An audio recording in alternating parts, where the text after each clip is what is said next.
Jackson left a comment about Oklahoma in the chat, and they were on my list as well because I really think that Oklahoma is going to bounce back. I'm intrigued to see what John Mateer offers because he's not fared well in a couple appearances against power conference defenses, but I think after a 44 touchdown season last year that he's ready to roll. And of course, Jade Knott was one of the best backs in college football in 2023, but the schedule again is brutal for Oklahoma.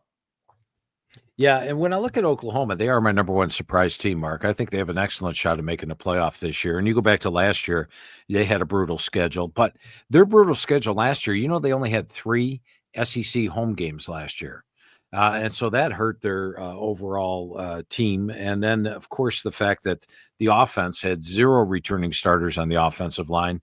And then they had a receiving core that lost their top 5 receivers due to injury. Now, I'm going to take you to Clemson just for a minute.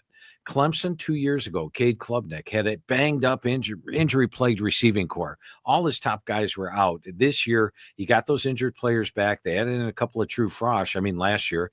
And he went from a 19-9 ratio in 2023 to a 36-6 ratio last year. It shows what you can do with a good receiving core.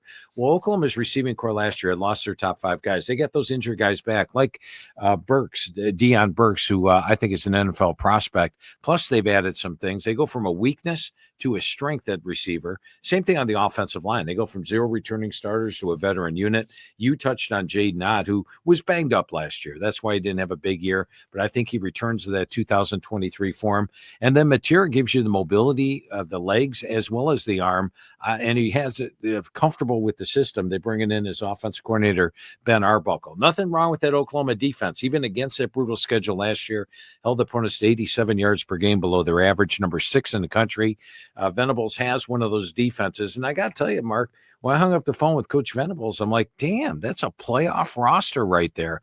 I think with the improved offense, the excellent defense, and while the schedule's brutal, it's more manageable. They only have 3 true SEC road games this year. They get Michigan at home. They get Ole Miss at home. They get Missouri at home. So a better schedule, much improved offense, same solid defense. I think they've got a shot at making the playoff.